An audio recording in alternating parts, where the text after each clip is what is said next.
রায়ের যে অংশটুকু ট্রাইব্যুনাল এখানে পড়ে শোনাবেন সেই অংশটুকু ট্রাইব্যুনালের অনুমতি সাপেক্ষে বাংলাদেশ টেলিভিশন এবং বাংলাদেশ টেলিভিশনের সাথে চুক্তিবদ্ধ যে কয়েকটি সংস্থা আছে এবং বাংলাদেশ টেলিভিশনের মাধ্যমে এদেশের সকল গণমাধ্যম সরাসরি সম্প্রচার করতে পারবেন। রায় প্রদানের ক্ষেত্রে আসামি নারী হোক পুরুষ হোক তিনি তার অবস্থানে থেকে কি অপরাধ করেছেন সেই অপরাধের গ্র্যাভিটি বিবেচনা করে শাস্তি প্রদান করা হবে। যে কালকেই এই ট্রাইব্যুনাল উক্ত মামলার রায় ঘোষণা করবেন।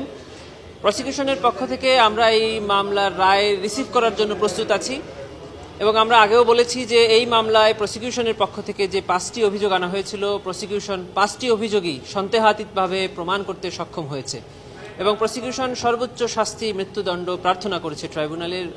শুধু তাই নয় এবং এই আসামিদের সম্পত্তি বাজেয়াপ্ত করে এই মামলায় বা এই ঘটনায় যারা ভিকটিম আছে, শহীদ আছে, আহত পরিবার আছে তাদের বরাবর হস্তান্তরের প্রার্থনা আমরা জানিয়েছিলাম। ট্রাইব্যুনাল ন্যায় বিচারের স্বার্থে যে আদেশ দিক না কেন প্রসিকিউশন সেটা মেনে নেবে।